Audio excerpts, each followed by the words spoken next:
Marcus Wolford here with the BodySaw Pushup. This is an advanced, fun push-up variation that involves focusing on one arm at a time while the other arm slides overhead. This is a good standalone exercise and a great progression to a one-arm push-up as well.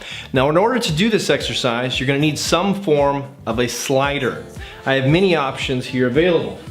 Any kind of hand towel works great. A variation of sliders like valve slide or just some kind of furniture mover. We have many of those available.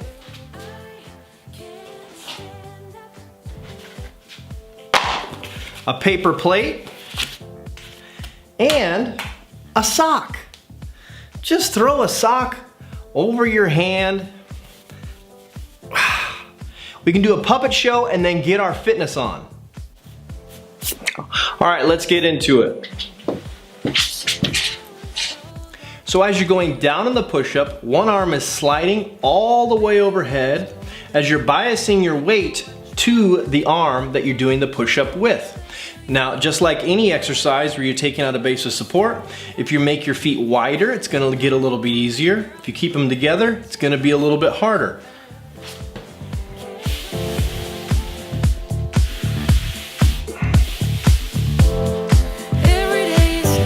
Let's try a slider.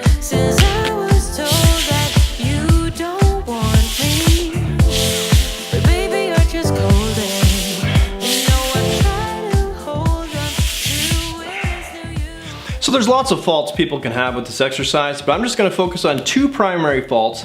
They're the same faults people have with any push-up variation. One, an overextension in the lumbar spine, or you can think of it as anterior pelvic tilt. I want you to try to maintain a posterior pelvic tilt, or really just resist that anterior pelvic tilt or lower back arch. What does that mean? This is an anterior pelvic tilt. If you think of the top of your pelvis like the top of a bucket filled with water, if you were to pour that water onto your toes, that is an anterior front pelvic tilt. Or the butt sticking out, this is called lordosis. You can just think of that as J lordosis. The opposite of that is a posterior pelvic tilt, where the top is moving backwards. So I either want you to try to maintain this or simply resist that arch in your lower back. Okay, so try to really keep that global flexed or global hollow position. All right, number two is a forward head posture. Okay, a lot of people do this because they're trying to get low to the ground.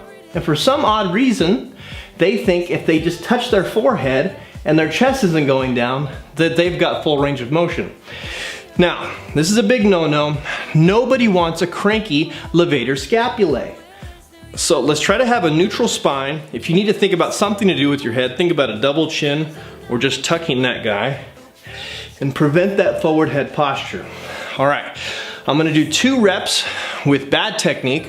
I'm gonna have a anterior pelvic tilt and forward head posture, 2 reps, and then I'm gonna tighten it up and show you what I want it to look like.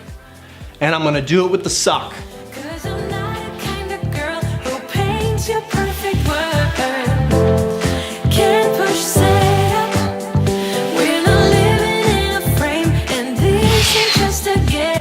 That's a no-no. Tighten it up, prevent that lower back arch. Don't let that head move forward.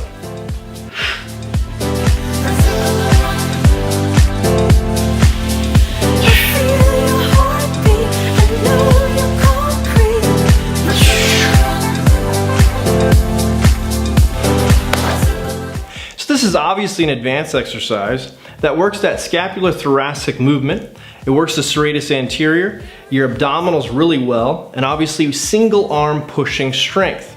Now, if this is still too difficult and you want to work your way to this, I would make sure that you can hold the hollow position even with bent legs for about 60 seconds, or do a dead bug, 10 per leg with perfect form. Make sure you can do the ab roller or stability ball rollouts.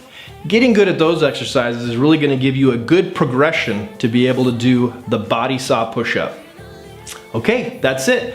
Let me know if you have any questions.